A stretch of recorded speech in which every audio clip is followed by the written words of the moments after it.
ମୁଁ ଆର୍ତ୍ତତ୍ରାଣ ମଲ୍ଲିକ ନିଆଳି ନିର୍ବାଚନ ମଣ୍ଡଳୀର ଜଣେ କଂଗ୍ରେସ ସଭ୍ୟ ଭାବରେ କାମ କରି ଆସୁଅଛି। ମୋର ଜନ୍ମ କଂଗ୍ରେସ ପରିବାରରେ। ମୁଁ କଂଗ୍ରେସ ସଂଗଠନରେ ରହିକି ବହୁବାର ବିଭିନ୍ନ ପଦପଦରେ ରହି କାମ କରି ଆସୁଅଛି। ମୋର 2026 ମସିହାରେ ମୋର ପୁଅ ଜ୍ୟୋତିରଞ୍ଜନ ମଲ୍ଲିକ କଂଗ୍ରେସରୁ ପ୍ରାର୍ଥୀ ହେବା ପାଇଁ କଂଗ୍ରେସ ବନ୍ଧୁମାନେ ତାକୁ ଉତ୍ସାହିତ କରିଥିଲେ।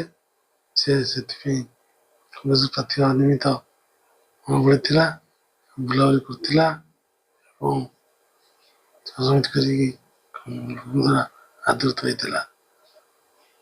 କିନ୍ତୁ କିଛି ଅସହିଷ୍ଣୁ ଲୋକ କୁଚକ୍ରୀ ଗୋଷ୍ଠୀ ତା ପଛରେ ପଡ଼ି ତାର ଭୋଟ ତାଲିକାର ନାଁ କାଟିଦେଲେ, ଯଦ୍ୱାରା କି ସେ ନିର୍ବାଚନରେ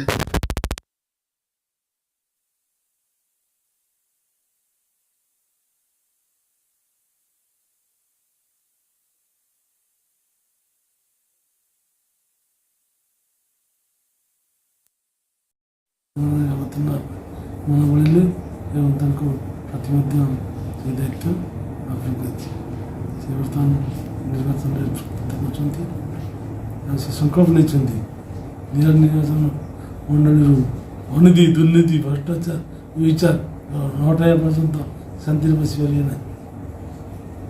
ସେ କହିଛନ୍ତି ଦିନ ରାତି ଏକାଠି କରିଦେଇଛନ୍ତି।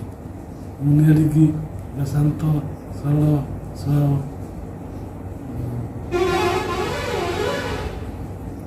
ନିର୍ବାଚନ ବେଳେ ଗଢ଼ିଥିଲି। ହେଲେ ଜନସାଧାରଣ ଭୋଟ ଭିକ୍ଷା କରୁଛନ୍ତି, ତାଙ୍କୁ ନିଜ ସରକାର ଭୋଟ ଦେଇ ନିଯୁକ୍ତ କରାଇଲେ ସେ ଏ ବାଟିରୁ ଅନୀତି, ଦୁର୍ନୀତି, ଦେଇ ଚାରିତ୍ର କରିବା ପାଇଁ ସଫଳ ହେବେ। ଲୋକଙ୍କ ମନରେ ଶାନ୍ତି ଫେରି ଆଣିବେ।